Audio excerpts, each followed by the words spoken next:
Hey everyone, I have another quick engine locomotive update here for my layout. So here I've got a GP38-2 in family lines, number 6001. This is a Proto 2000. Just got it disassembled here. I'm getting ready to convert this to DCC and add sound, like I've done a couple of my other ones. So I just started taking it apart. I wanted to get some video here to show what I'm doing, kind of explain it. I will be using a Tsunami2 decoder in this unit. This is the TSU-2200. I had to go with the smaller size, which are a little bit more expensive, but not a ton. They still have the 2 amp stall motor current, which is nice. But most importantly, the size of this, being not a long hood locomotive like my SD45s and SD50s, you have a lot less room to work with. And the primary issue with it is right here. So the way that the actual hood sits on there, you've got the 2 mounting screws there and there. So this entire middle section between those two is where I want to mill out on this locomotive to give me some space right here to actually install the decoder and the speaker. But with these two being closer together than the long hoods, I couldn't fit the larger size decoders in here, which is the reason why I went with the little bit smaller 2200, which is fine. So not a big deal there. To proceed with this, I'm going to have to take the rest of it apart. So I'll be converting this to all LEDs. Again, like I've talked before, I just have these, but these are the style LEDs I like. They're a warm white color. They're just these cheap Chinese modules that I bought a long time ago and don't use. So I just desoldered the LEDs off there and use them. One thing nice about this model in Proto 2000 that they have separate lights for both the number board and the actual headlights, which is cool. So there's different lenses in there that each one actually lines up to. So you can wire those independently, and you can wire your number boards off just one of the accessory outputs off the decoder, which is nice. And then you'll still have your headlights for forward, reverse, standard operation, which is cool. But anyway, I'll have to rip the rest of this apart so I can take it over to the mill and then take that chunk out there like I was talking about. Additionally to this, for sound, I will be using a iPhone 8 speaker. I've talked about these before in other videos. These things sound amazing. And the nice thing about them is, if I can get it open here, they're super low profile, so you can stick it in there pretty well. And with the decoder being so thin, that's why if I just mill a little bit more of this out of there, I can stack both of these in here. This part of it right here you cut off. It's not part of the acoustic chamber, so cutting this off, you won't hurt anything, you won't lose any sound quality. It's strictly just a little tiny mounting bracket, but these fit nicely within the actual hoods. They slide all the way in there just perfect. And that way you don't need to mill the whole thing apart completely just to get this in there and lose all the weight, which is one of the nice things about these that give you such good pulling power. Now, the last thing I want to do too is I'm going to add a current keeper, and for that I'm just going to make one. I've always made them before. Typically in my 6-axle locomotives I don't add them. I find at least on my track and my layout I don't need them. I never have any stalling issues over turnouts or anything like that. But with the 4-axle ones it occasionally has happened, so I would like to get a current keeper in here. And I've already got the capacitors. They're just standard 2.7 volt super capacitors. I think they're 1 farad each. I have to look up the data sheet. They're yeah, get them from Mouser. 2.7 volts, 1 farad. There's plenty of tutorials online that show you how to make these. There's really nothing special about the ones you can buy, other than they're already pre-made. But making them yourself gives you the flexibility where you can make it fit in your locomotive versus having it just a standard fixed package that you buy that you need to make fit in there. So for instance, if I can only fit 3 of the capacitors back here and I need to stick 2 up there, I can do that. I can run the wires and make everything in here work the way that I need. So I'll be adding that to this as well, which means I'll probably have to mill out a little bit more, just a tiny little bit more in the back here too, but we'll see as I get it together. So that's it for this, so I'll take it to the mill and get it cut out and continue from there.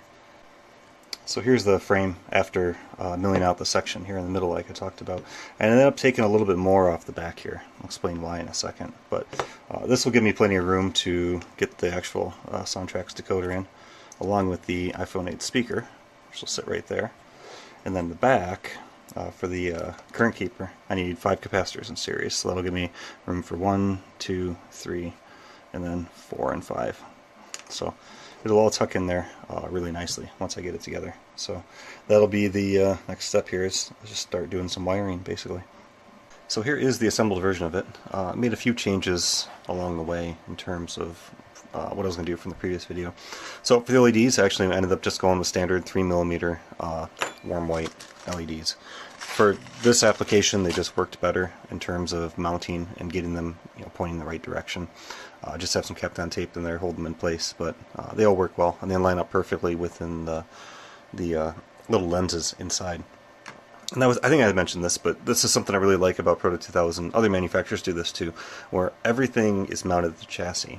So when you take the hood off, there's no wires that are dragging over to the hood, which is nice. It just makes assembling and makes working on these a lot easier, which I really like. So everything else went as planned. I've got the Tsunami2 right underneath with the iPhone 8 speaker on top. So the current keeper is actually able to put all 5 capacitors right in a row. It fit nicely, along with the supporting diodes and the resistor right there for it. And then all the other wiring just was able to tuck in on the sides right there, and everything fits. So for the speaker on this hood, the only vent that actually goes through is the center one there for the dynamic brakes. That's the only part that I'm really going to get the sound out of. So I centered the middle of the speaker right above that, basically, to try to get some sound out of this unit. It makes a big difference in the high frequency sound. The rear 2 vents, even removing that baffle that's down in there, these aren't even, the fans don't go through. So they're different parts altogether. So I wasn't able to get any more sound out of there. But I'm still betting it'll sound okay.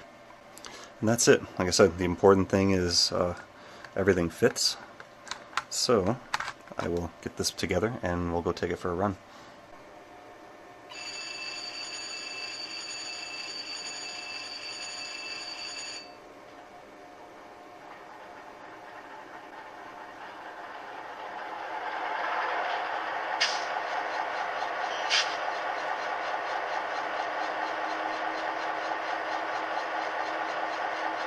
So the GP38's got the EMD 645 prime mover, which is by far, hands down, my favorite prime mover. The 38 though is just the roots blower, so it's supercharged, not turbocharged. And I've got the Tsunami decoder program with that correct prime mover. Anything turbocharged, 645 is my favorite locomotive. I mean, GP40s are really, really what I love. SD45s, SD50s, I mean, the sound of that engine is just amazing. I love it. Unfortunately, Proto 2000 never made a GP40, so I'm stuck with the GP38s, which, you know, are still good sounding locomotives, and I still like them. So really no complaints there. But yeah, so let's just run this real quick. So just do speed step 1 here.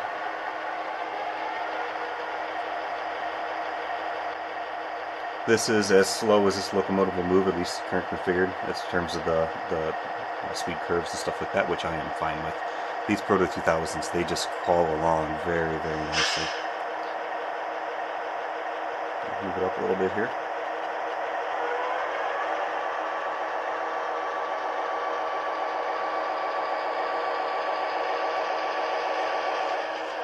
Stop and bring it back.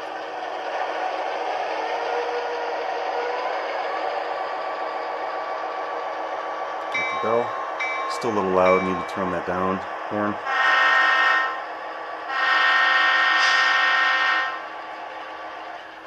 I'm not sure actually what horn is programmed in there. I'll have to look that up.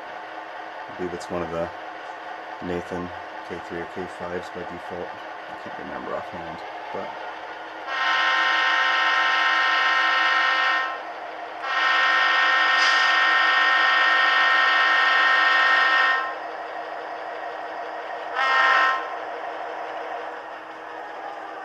overall, I'm very happy with the sound of these. Like I said, the iPhone 8 speakers, they work really well. I mean, I've got a couple of locomotives that I built with the sugar cubes as well, and they both sound very, very good. I can't really say if one is better than the other. Again, you can mess with these a lot. You can adjust the EQ profiles in them. You can adjust the reverb in the Tsunamis. You can do a lot to try to optimize the sound for the speakers that you're using and the enclosures that go along with them. But just for the space savings, those iPhone 8 speakers, they work so well. So I've been very, very happy using those in my locomotives. But anyway, that is it for this video for now. So thank you for watching.